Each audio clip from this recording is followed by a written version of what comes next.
I kind of feel kind of good when they say that, but listen, it's a blessing to be able to and still feel kind of decent. I have my days, of course, but I'm still feeling just being a former athlete and all that. I still move around a little bit, but I don't feel it. It's not yesterday, but it's not that far away. No, that's next week. Okay.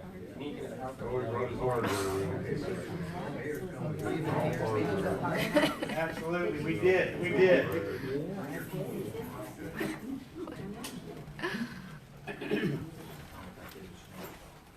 I expect to see a Gator shirt or a Saints shirt or something. Where's your gear, so-called fan?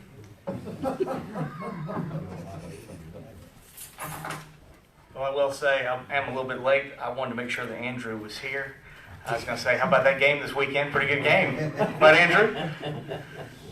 It was not the best football ever played. It was a hell of a game if you were there. Y'all did win. It was a hell of a game if you were there. It was amazing. It was a great time. Had a good weekend. It was a lot of fun. Better part about that, I did wear this shirt. I did bring a couple of things. I wanted to thank First Tee for putting on the golf tournament, the Mayor's Cup. Certainly had a lot of fun with that. I understand now I'm the third mayor, so I guess this kind of makes it a tradition. It has gone through 3 mayors. So anyways, it was a lot. I want to thank Adrian and his whole staff out there at Osceola. Of course, looked great. Had a great time. I have these trophies for a little bit of trophies for Brian, Chris, and I, and Adrian. Adrian obviously carried us, but I will say he did have to leave, and the threesome of Brian, Chris, and I managed to go 1 under over 3 holes. So that was pretty impressive that the 3 of us could do that. So we had a good time. It was a lot of fun. Had a great time. Raised some stuff for good cause. As growing up, playing golf and certainly enjoying that game. I think it teaches you a lot, not just about the physical part of it, but sportsmanship, how to go about things the right way.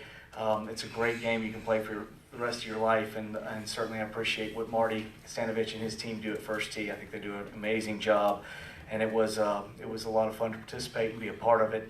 Had a good time doing that, and looking forward to next year, and certainly appreciate Adrian for carrying us, even though we did get 1 birdie on our own.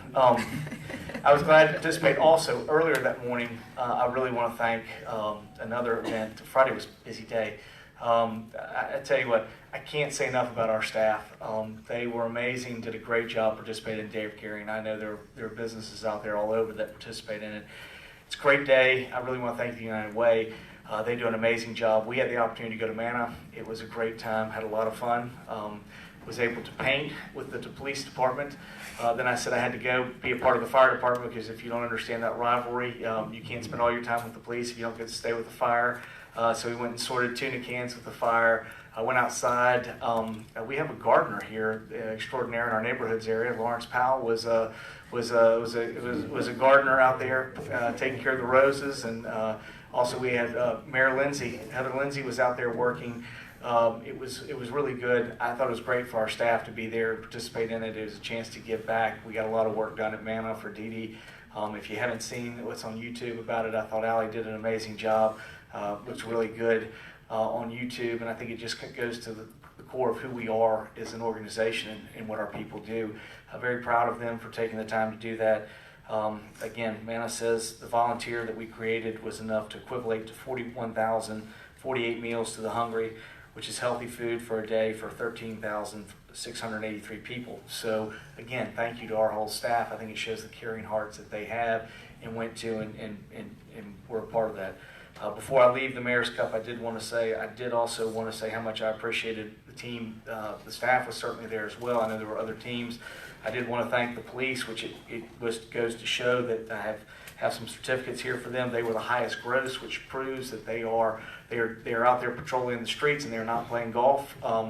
They did manage to make the highest gross, and they got at least a little reward for the highest gross. But they participated as well. We had other staff there. I know Keith. I know Amy from the port. We had and Allie played, so it was a good showing all the way around at the Mayor's Cup. This was just a reminder that today, this week is Fire Prevention Week, and I see Chief Grainer and her staff back there, so certainly appreciate all they're doing. Saturday, October 12th, will be a public safety day at the Community Maritime Park with Pensacola Fire Department and Pensacola Police Department.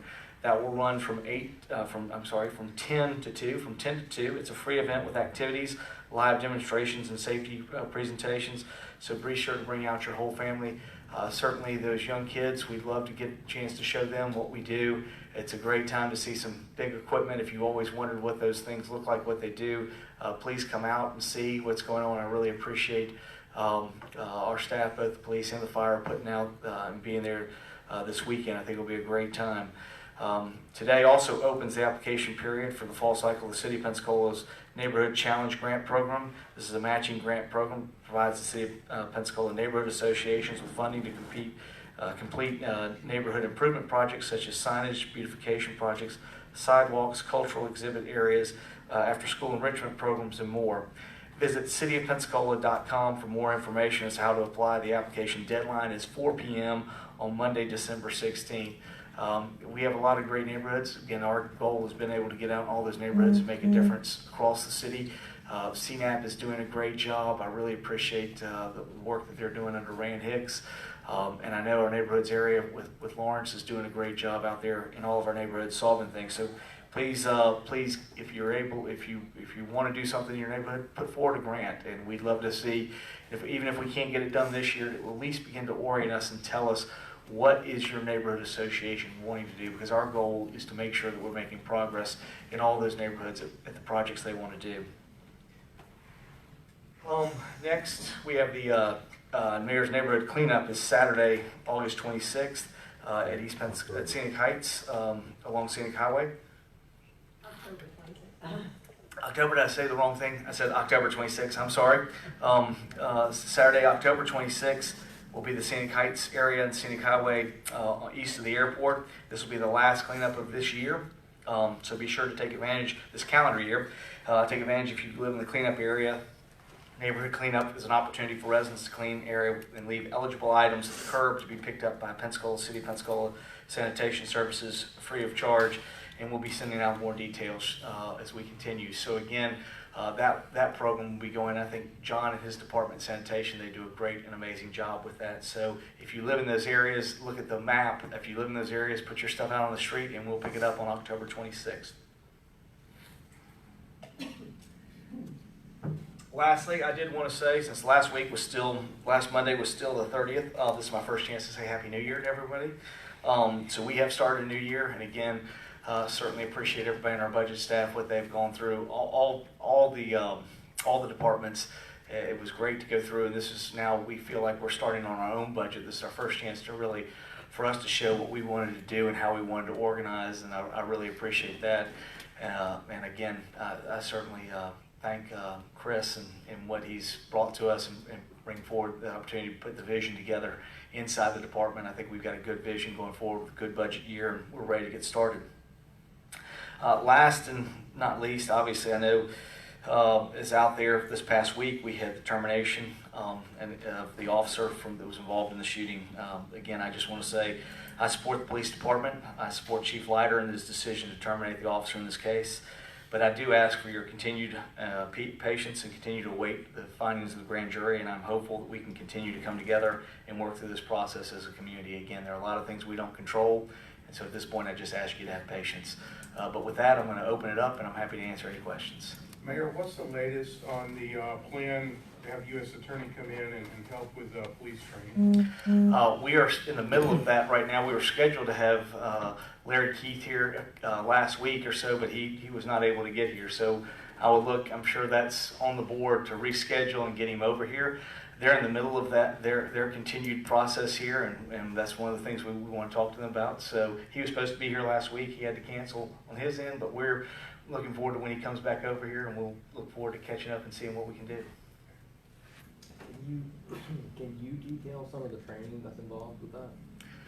I mean, Mike's here if he has some stuff that may be more or less. We haven't had a chance to sit down with the state attorney, the U.S. attorney, but Mike, if you want to answer anything specific. Talking about specific areas of training? Yeah, just the training that the police department is receiving in relation to the. That hasn't been defined yet. Hasn't been defined yet. Too early yet. Okay. What have y'all discussed with them? I'm not privy to that. I just know there has been no specific areas of training that they've discussed. But we do have, we were supposed to have Larry Keith visit us last week, and he was not able to make it. So we'll look forward to working with him as we move forward. Yes. I guess this is maybe for Mike, but you as well. What are your thoughts on the officer being fired? And then Mike, I mean, it's a little, I don't want to say unusual or unprecedented, but for an officer to be fired prior to any kind of findings coming out publicly or the grand jury in this case, what was the rationale that went into that decision? Well, that's not unusual. Is it not unusual? Can we possibly get it on mic, Mike? Thank you, sir. That's not unusual. He was terminated for the department's use of deadly force policy. Not a law, not crimes, it was a policy. So that's not unusual. That's the route the chief of police chose to take, and we are restricted as to going any further until this case is finished with the grand jury. There are other policies that you can be terminated for violence. Oh, absolutely. Yeah, absolutely. What is that policy? Just, can you The use of nutshell deadly that? force Yeah. policy. Can you nutshell that policy? Well, that's pretty clear. Because sometimes use of deadly force is okay, and other times I guess it's not. But I'm not going to get into the specifics as to what happened in this case, which I would have to do. Okay. And I'm not going to do that. I think, again, there is a grand jury that's still going on, so I don't think there's a lot of things we can't specifically get into in the specifics. But as far as my position, Jeremy, again, I support the Pensacola Police Department, their decision. We said this was going to happen weeks ago. We said there would be an investigation. They would look at everything. They evaluated by their policies. Super tiny bit of housekeeping for those of us on the broadcast side. Is it Seaman or Simon? Seaman. Thank you.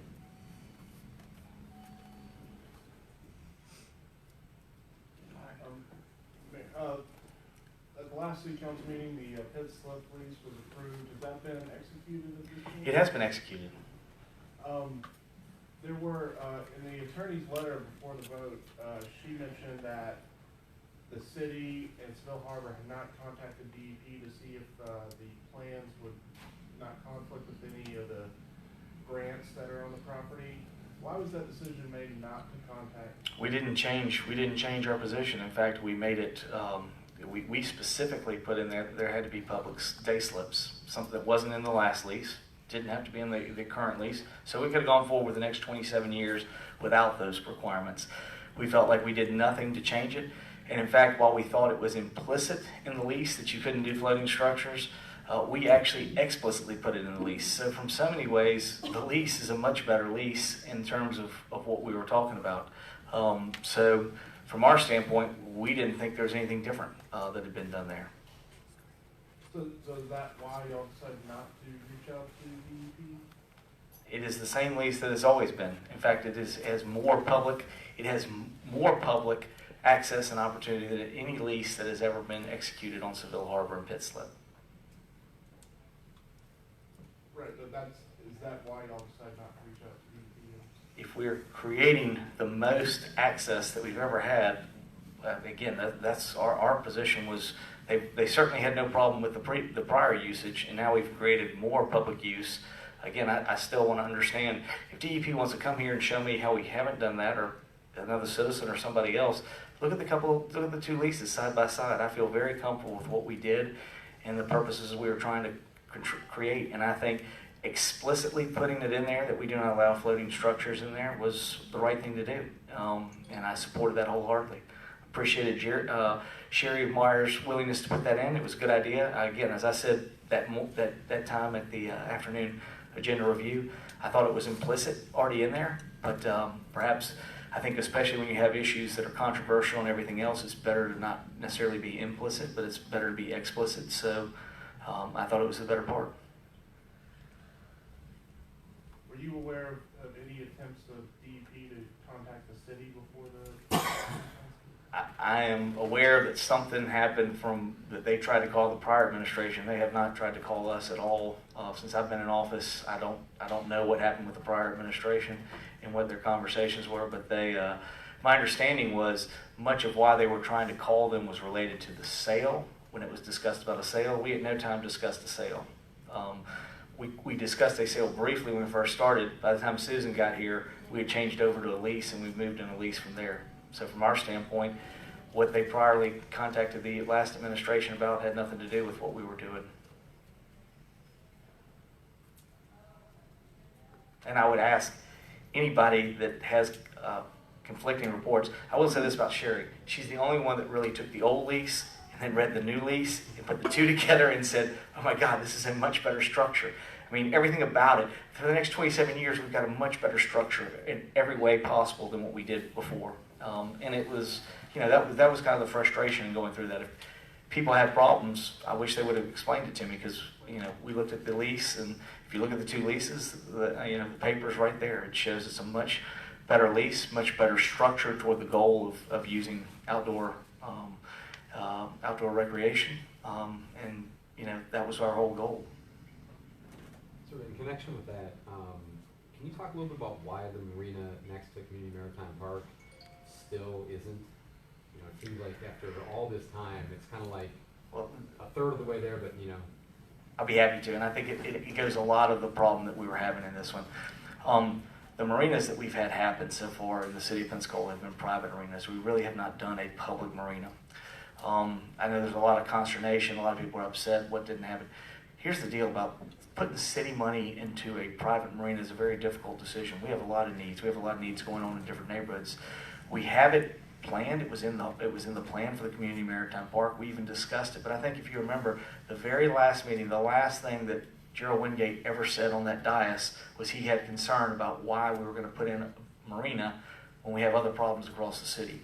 I don't necessarily disagree. It's a difficult position for us to put in a public marina, but I think we have an opportunity, and I really appreciate Keith Wilkins moving that forward. We are looking forward. We put forward a grant for a fishing marina. We believe that it will allow people to better fish and have access to opportunities to come into downtown and fish and take advantage of other opportunities. And so we're very excited about working with the state and with NERDA. When the money came available from Bruce Beach, the hatchery no longer being an option, it freed up about $18 million. My understanding is about a $2 to $3 million project, somewhere in that range.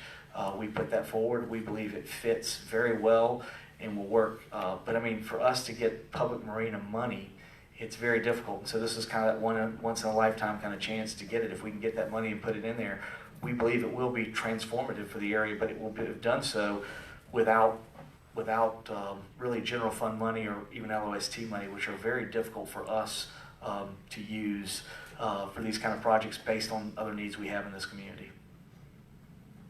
But we are working on it. And it's one of the problems that I tried to keep explaining to people who were so upset about Pit Slip is for me, for us to generate marinas, which I would love to see more downtown marinas, but we really need to do it with private sector dollars. And here we had a willing participant.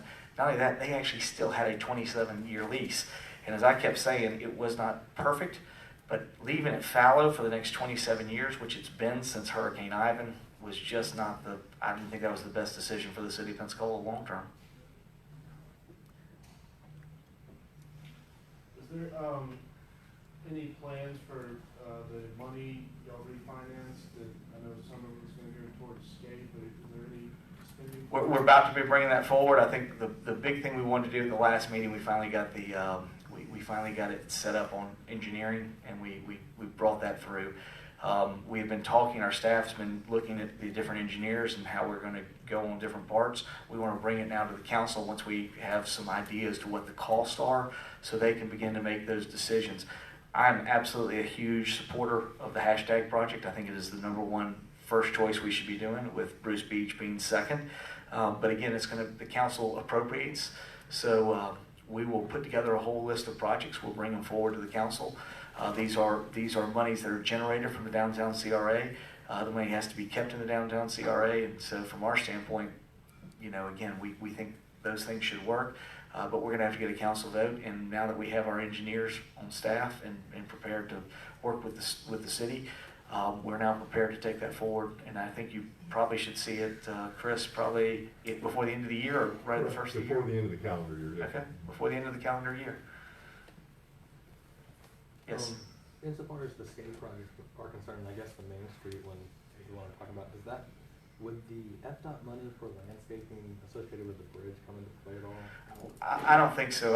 One, that's not a state road. What we're looking at is issues that are along state roads. Sherry's talked about some things around 9th. We've talked with the department about some things we could improve around there. Obviously, West Cervantes is one of those things as it moves forward, looking at some landscaping, which they're going to bring out of their own money on that. But we will be looking to do landscape projects on other state roads. I think we will be doing that, and we're working together with DOT. And I think part of our success in at least getting them to trust us to come back over here and re-look at some things have really been an effort we've made to try to work with them on some of these items and say, what is it we can do? And we'd love to be workable, and if there are opportunities for you, we'd love to work. So we are looking at beautification money probably being spent on 9th Avenue, Cervantes, and some of these other streets that are state roads. So again, we're going to keep working at that. It's we have challenges. Sometimes we have different opinions, but I think we're working together better. And I really appreciate their willingness to come back here, reopen up the design. And again, I can't say enough about both Derek Owens and Mike Zarnak, Mike Z, as we know him, our Complete Streets guy. They put together a real good presentation the last time DOT was here. And DOT said, we want to come over and work with you guys in a joint situation to figure out how we design the rest of West Cervantes. So I feel good. I feel like we've positioned the city. I mean, this is why we make the investment in a Complete Streets person. We made that investment. Mike is doing several things. I'm working with him right now on one with Jared Moore in District 4 on Summit Boulevard right there at Piedmont, having some pedestrian accentuated things come in. So, I mean, we are looking at places where we can turn this and make a difference. He's made comments and thoughts also on the two ways of MLK and Davis, and also looking at the diet of Palafox. So all these things are happening, and I really appreciate Derek and his work. So I think we did a lot of work to round together the team, and I think the team is now showing that we have talent and we can do these things and we can bring these projects forward. So I think we'll start getting movement, and I think they're beginning to trust us that we know what we're doing when we talk about things, and we're going to keep working together. But it's a two-way street. We have to work together, and on that end, we're trying to build a better relationship. Back on the Officer Seaman termination, was your office consulted or involved in the decision? No, I mean, as we told you before, it was PPD's decision on that. We made that comment, I think, several press conferences ago. I may have misspoke on that one. I came back in the next one and said, it's not the mayor's decision, it's PPD's decision, and they will have an internal investigation.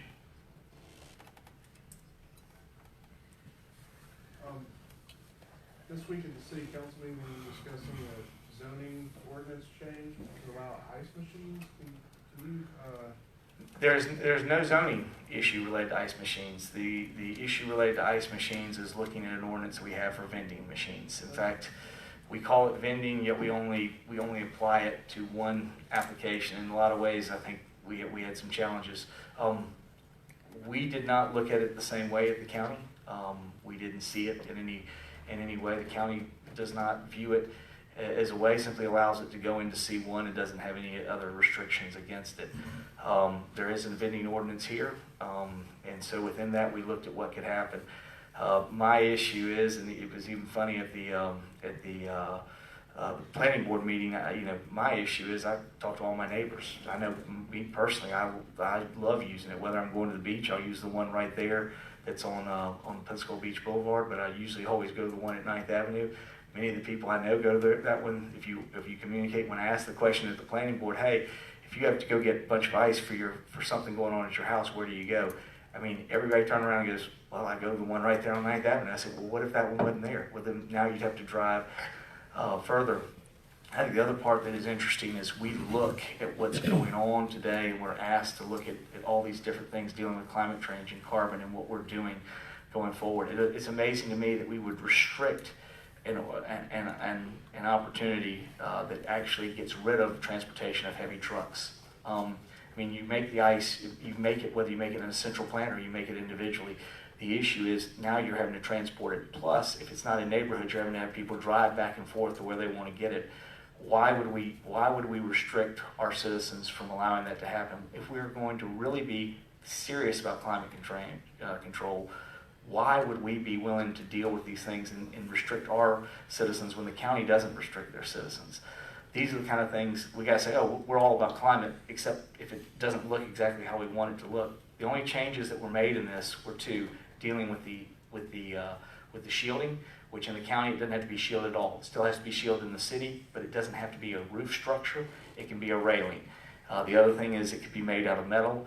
The challenge is there just aren't going to be many people that build it out of wood or brick or some other material, because at the end of the day, when you're selling frozen water, it's not a high margin issue. It's a very low margin. So, you know, I mean, I just think if another company had come in here, we would have seen them, but they haven't come in here.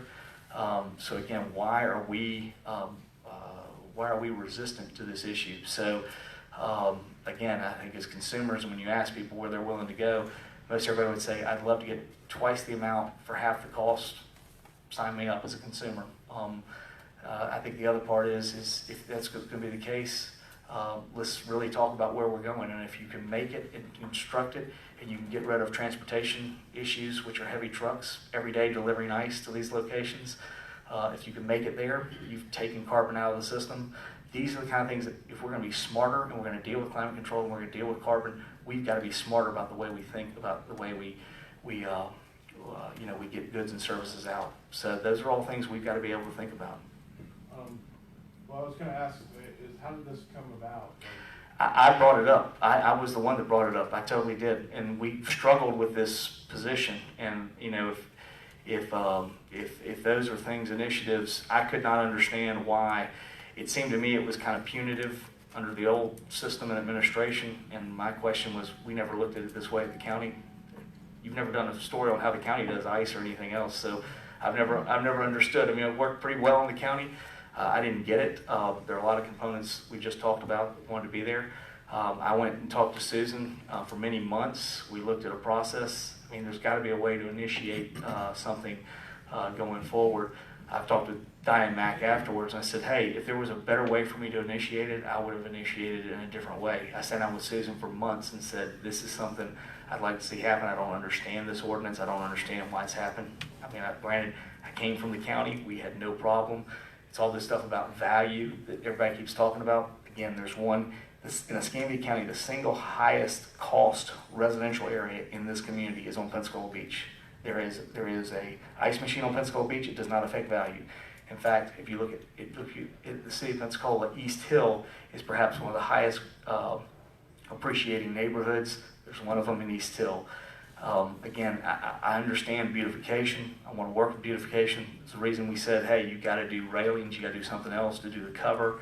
But how can we do it and make it in a way that it works and allows our citizens to have access? Did a company try to set one up and get denied? No. I was familiar with it because of where it was. I felt like, based on what I'd heard and the stories I'd had discussion with, that I thought it was a punitive measure at the last administration. I chose to bring it forward and ask the attorney what to do. I mean, I'm a consumer. My neighbors are consumers. My voters are consumers. Every time I talk to them and say, where is it you go? When I sat at the planning board, I said, where do you go get your ice? I'd ask the audience here, if you had to go get it, where would you go get it? Typically people say, I want twice the ice for half the money. I'm willing to do that. So again, from that standpoint, that had a lot to do with how do we look at these things. And the other thing is, Jim, we never applied that to any other vending. We didn't apply it to anybody. It was very punitive. It only applied to one. It was called a vending ordinance that was only applied to one individual practice, which even Diane Mack conceded that was probably wrong the way the city did it and put it up. I don't disagree. I don't understand the whole process. I was at the county. We never had any problem with this. Yes? What are your thoughts on Council today is looking for, out a proposal for a recommendation from the Environmental Advisory Board about the use of chemicals on athletic fields. I would say, I mean, I certainly appreciate everybody has thoughts and opportunities and ideas. It's just like the issue here. I mean, they have to go through and figure out what we want to do. I mean, to me, our fields, the most important committee for dealing with our fields is our athletic departments. You know, they ought to be doing it. And I think, you know, from that standpoint, anything should come over there. They could reference one over to another committee. But at the end of the day, I think we all need to look at and evaluate what we're trying to do. And I appreciate what the environmental committee's looking to do. But I mean, this is also a field issue, and we got to be looking at how we deliver services and what we do. I believe the only time we really put any chemicals is simply on our playing fields. I mean, we don't dispense chemicals other places in the city just for putting chemicals out. We do it on our ball fields. Right. And everything that we do, I believe, is done to specifications that are there. We have hired people that are trained to follow the exact specifications of what's there. Yes, sir, within the law and licenses, spray licenses. So Has anybody with the EAB contacted your department to discuss this issue? Or They've requested information on all the chemicals that we use. do you know off the top of your head what chemicals y'all use? I don't know off the top of my head, but we know that we have a packet we've provided to a council person and to the EAB. I mean, you know, I don't know of another place around if you're going to play on grass that doesn't use chemicals of some kind to deal with what's there.